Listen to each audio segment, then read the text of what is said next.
direto ao assunto aqui. Sou Maurício de Reda, da Escola Panorama de Artes de Florianópolis, e quero compartilhar hoje com vocês um conteúdo relacionado a desenho de retratos, né?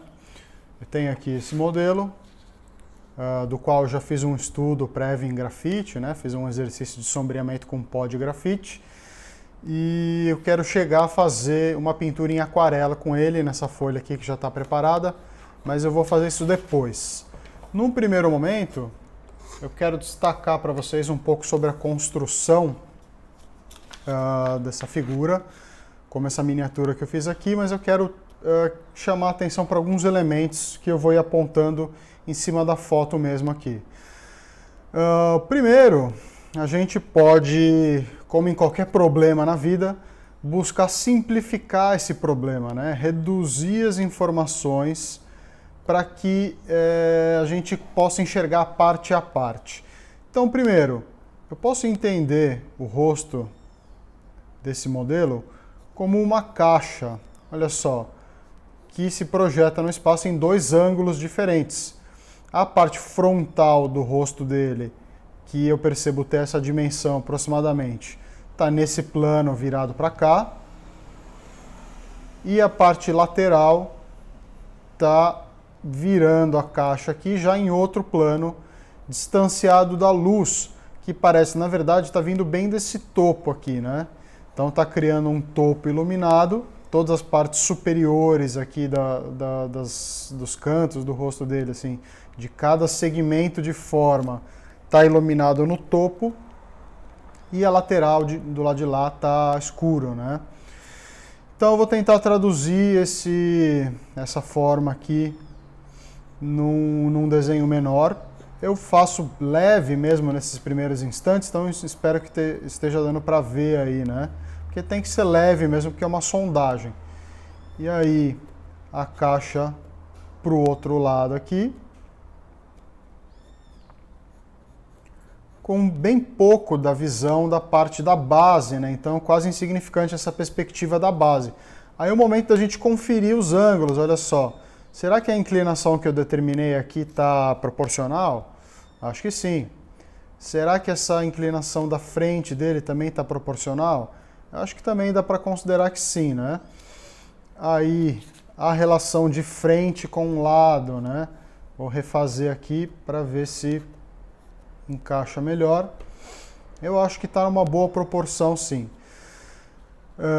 Aí a gente pode seguir os esquemas apresentados por todos os grandes professores, aí, o Andrew Loomis, o Frank Haley, todos aqueles que trabalhavam com sistemas de construção para o rosto, né, para o desenho da cabeça, e utilizar a proporção das três partes aqui, o que seja visto de frente para facilitar um pouco, o topo da cabeça, ou a base do cabelo, né, onde começa realmente o plano frontal da cabeça, dá uma parte. A segunda parte é a linha da sobrancelha, a terceira parte é a linha do nariz, e a terceira parte, na verdade, é a base do queixo. São 4 linhas, 3 divisões, 1, 2, 3. Né? Então essas são aproximadamente as divisões proporcionais de um rosto, sendo que nessa última metade está a boca, né? Então esses esquemas vocês encontram abundantemente na internet, né? Estou só repassando por ele aqui. Na posição lateral segue o mesmo raciocínio, né? Onde eu vou ter um pouco abaixo aqui o começo da testa mesmo, mas eu vou considerar 1, 2 e 3 partes. 1, 2, 3. Onde nessa aqui se posiciona o topo da cabeça, que já vai arredondar o que no início era uma caixa. Aqui se projeta o zigomático, aqui a maçã do rosto, e já se encaminha para baixo, para o queixo. Ó. O queixo caminha no plano frontal até virar drasticamente aqui na chegada do plano lateral e caminhar mais ou menos para o meio dessa área aqui, né, onde eu posso destacar um círculo nessa região para mostrar que é o plano lateral. ele encaminha mais ou menos até essa região onde vai ter a orelha, né? Então esse é o esquema bem básico desse rosto aí. A sobrancelha dele, por estar visto de baixo, cria esse arco bem demarcado. Nos cantos eu vou posicionar os dois globos oculares, né, para mostrar a região onde eles vão entrar, e começo já a separar a distância do final dos cílios aqui, né, da sobrancelha, para o início da estrutura do globo ocular aqui, pontuando também que essa região tende a ser bem escurecida, né? Aí eu já estou passando de uma coisa mais linear aqui para uma coisa mais volumétrica, né? A perspectiva já está ganhando certas sombrinhas aqui para indicar os volumes. Vamos conferir aqui, ó, o ângulo para cá e o ângulo para cá. Pode ser um pouco mais caidinho aqui para dentro. O nariz a gente vê que também pode ser simplificado como uma estrutura geométrica, onde tem o plano frontal, o plano inferior, a base aqui, e o caminho para a lateral. Então esse é o resumão do esquema. Aí ele tem essa parte da mandíbula aqui bastante acentuada, que a gente destaca com um oval, e indica que é soval. Tem esse relevo fazendo essas duas linhas aqui, é bem importante para achar a projeção desse relevo. Aí isso também é o centro, né, que vai me ajudar a separar dois lados iguais pro lábio dele, que na verdade nessa posição não são iguais, não são simétricos, né? Mas é o meio de qualquer maneira. Olha só, então vai avançando um pouquinho aqui e a gente vai percebendo que a semelhança é o próximo passo, assim, né? Mas a estruturação está sendo bem cuidada, assim. Buscando relação nessa posição, olha aqui, ó, a orelha está batendo com o topo do nariz, então com a base do nariz pode ser um pouco mais para baixo aqui, ó.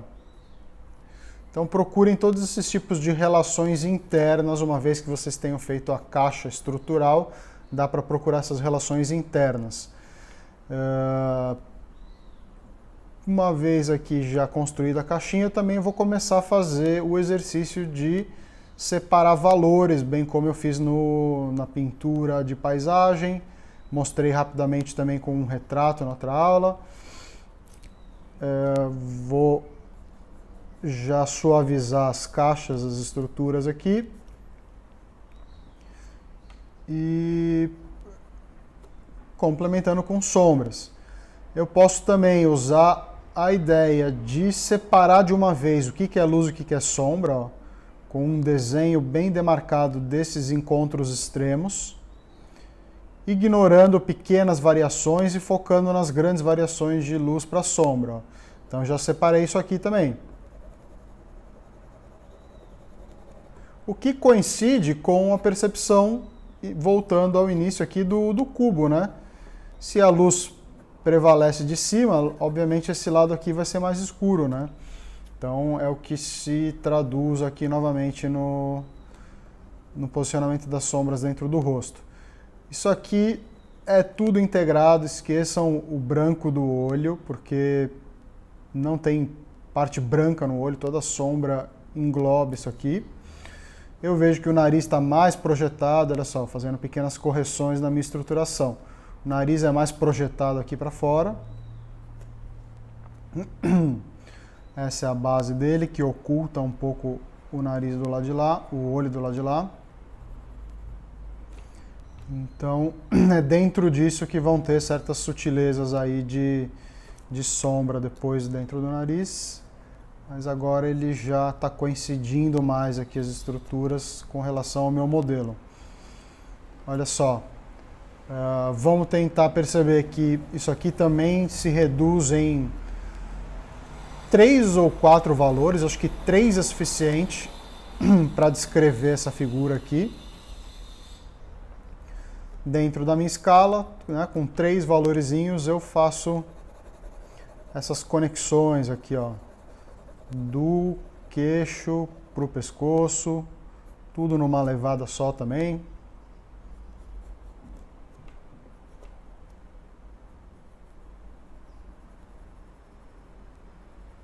Isso aqui integra também, daqui para cá. O cabelo tende a ser a região mais escura aqui. Vou ver se está em arco aqui também, bem como a sobrancelha. Então esse é um esqueminha reduzido que eu aconselho que vocês façam uma série deles. Peguem inúmeras fotos diferentes e não se preocupem em fazer grande, muito detalhado inicialmente. Eu sugiro que vocês foquem mais nesses pequenos estudinhos aqui, de caixinhas, assim, transformar as caixas em figuras, transformar as caixas nos rostos, né? Focando primeiramente nessa estruturação. Isso vai dar grande vantagem na hora que a gente for fazer maior, né? Pensar o problema menor, reduzido em partes menores, nos ajuda bastante. É isso aí, agora eu trabalhar um pouco mais aqui a diferenciação dos tons, buscando relações aqui também em outros trechos da imagem.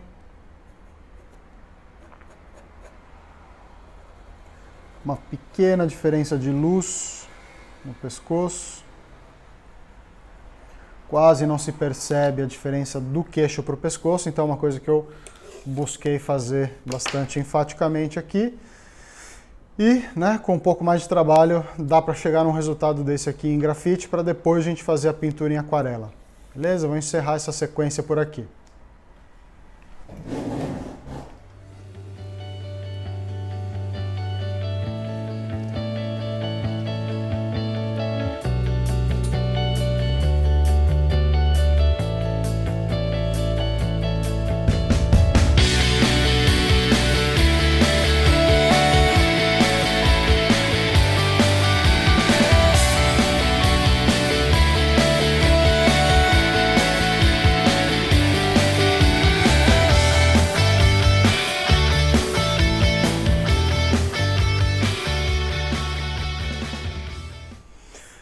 Bom, eu acho que está aceitável aqui, está razoavelmente resolvido o desenho do rosto. Eu procuro nem sempre detalhar muito num desenho prévio para pintura em aquarela, para não me apegar muito a desenhar conforme linhas, né, a pintar conforme as linhas. A pintura vai ter uma outra dinâmica, uma outra fluidez em relação ao desenho, né? Então eu vou fazer esse desenho esquemático, vou até suavizar um pouquinho com o limpa-tipos antes de começar a pintura, mas por hora tá legal. Eu vou ver se eu vou refinar um pouco esse meu estudo aqui para ficar mais claro o conceito que eu quero passar para vocês, mas vamos em outra parte. Então, partindo para a pintura, eu fiz uma decisão também de fazer uma paleta reduzida usando duas cores complementares, conforme apresentado no quadro do Stephen Quiller, que eu já comentei anteriormente. Eu vou fazer o verde Phtalo, aqui da linha Veneza, da My Mary, e vou usar o permanente Carmim, da Horadan, da Schmink, para fazer esse parzinho de complementares, que inclusive eu já experimentei num exercício anterior, né? Como a gente pode ver, esse é o quadro da fusão das duas cores, e elas vão dar chamadas neutras, né? As cores neutras perfeitas, porque elas são complementares perfeitas, né? Então, eu posso trabalhar tanto só até aqui, eu posso trabalhar nessa faixa onde o verde não entra muito em questão, quase não se percebe verde, ou eu posso caminhar nos dois extremos, né? Vamos ver como é que eu vou lidar com isso, mas a consciência é que eu vou começar dentro das cores neutras primeiro, né? Eu vou começar nessa faixa do meio, onde eu tenho o casamento perfeito, é a fusão das cores complementares que criam os neutros, né? Elas se neutralizam e criam um elemento novo, uma cor nova. Aqui na folha para dar uma fluidez a mais. Diferente do estudo em grafite, agora eu tenho que preservar a luz, né? Não vou conseguir fazer como eu faço no grafite, que é abrir a luz no final. Na aquarela a gente tem que manter a luz desde a primeira etapa, né? Onde vai ser branco, o branco do papel tem que ficar desde o início. Então eu vou dar aquela umedecida geral, só resguardando realmente aquelas áreas ali que eu sei que vão ter que ficar em branco. Então eu dou uma espalhadinha na água, olho de lado assim para ver onde é que está brilhando mais. E vou, inclusive, poder secar um pedacinho aqui onde eu não quero que a tinta vá nesse momento, né? Então eu venho aqui, seco um pouco isso aqui, seco aqui também. Então eu já tenho mais garantido ali. Vamos para a mistura, para a fusão das cores, partindo aqui do vermelho, ó, espalhando bem esse vermelho e trazendo o verde para criar a neutra.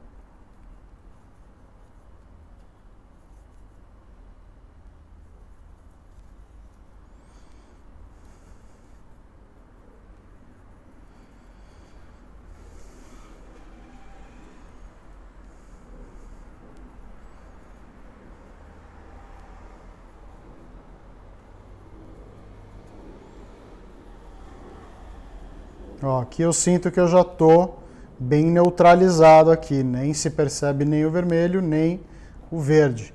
Então isso aqui eu posso usar para dar a primeira passada. Eu vou começar de cima lá, vou deixar incluir um pouco o fundo, né?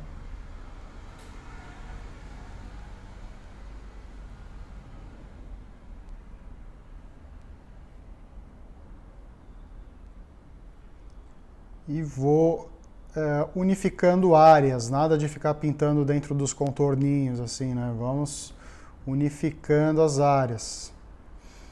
E reduzindo aqui até ficar só aqueles branquinhos finais. Iniciais, aliás.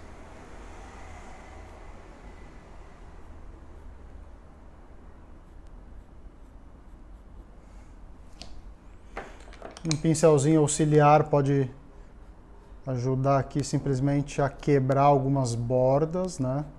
Deixar algumas bordas mais transição suave e outras mantidas como bordas rígidas.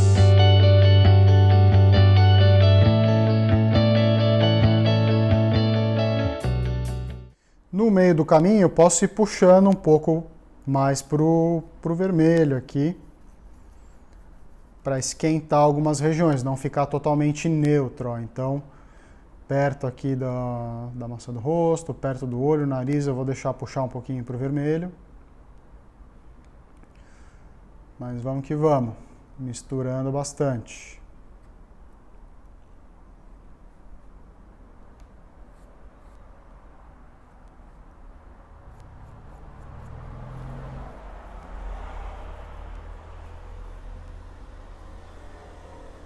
Nessa primeira etapa, a consistência da tinta é mais diluída. Então, a gente trabalha na aquarela assim, primeiramente uma camada bem aguada para dar a integração geral das áreas. E depois a gente vai adensando, deixando a tinta mais viscosa, mais densa. Olha só, se perdeu uma região de luz aqui no nariz. Vamos lá, pego o pincelzinho seco, ó, e vou resgatar. Se isso aqui tem que ser branco, vamos manter branco. E aí eu posso também já usar o pincel menor aqui, ó, para dar algumas marquinhas da cor prevalecendo o vermelho.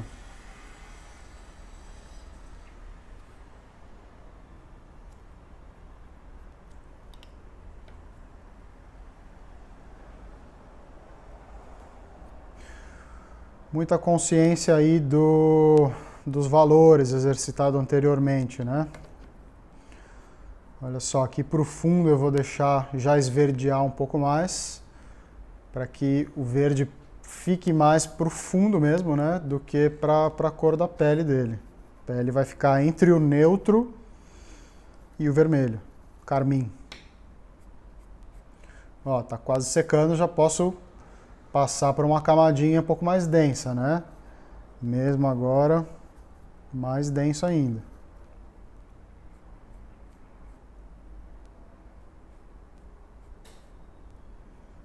Pincel chato aqui para dar uma marca diferente.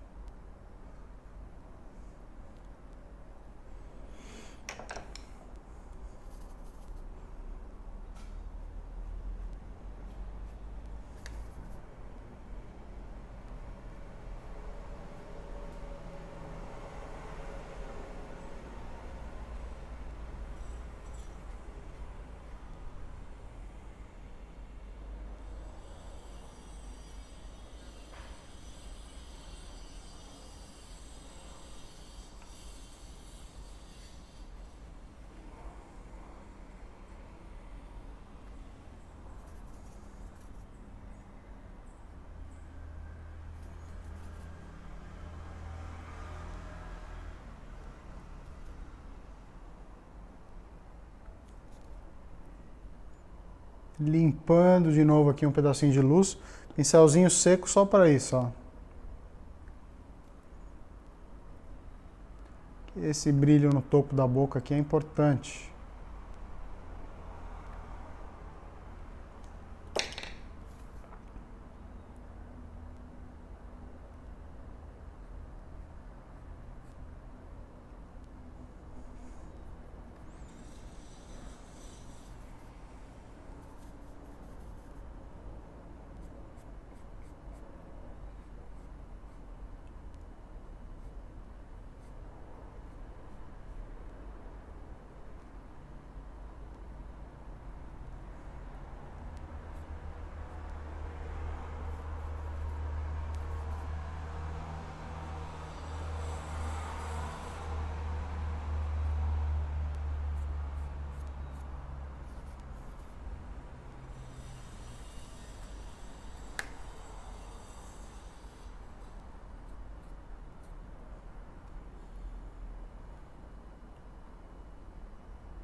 Sinto que a tinta já tá, a água já está secando um pouco, então é hora de ser bastante rápido aqui e usar o estágio da umidade até o final.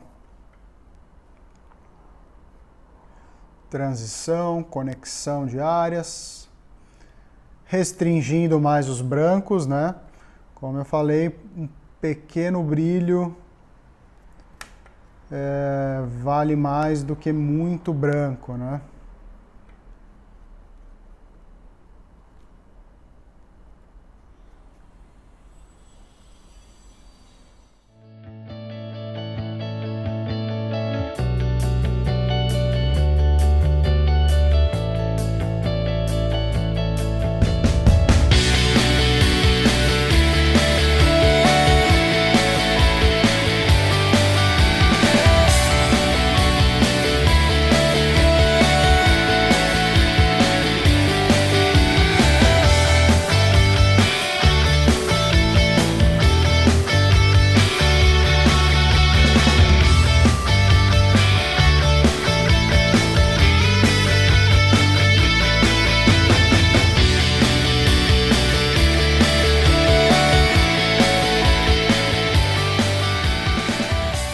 Então é isso aí, pessoal. Concluímos esse raciocínio que partiu aqui de um estudo em miniatura, fazendo a construção da cabeça por formas geométricas, né?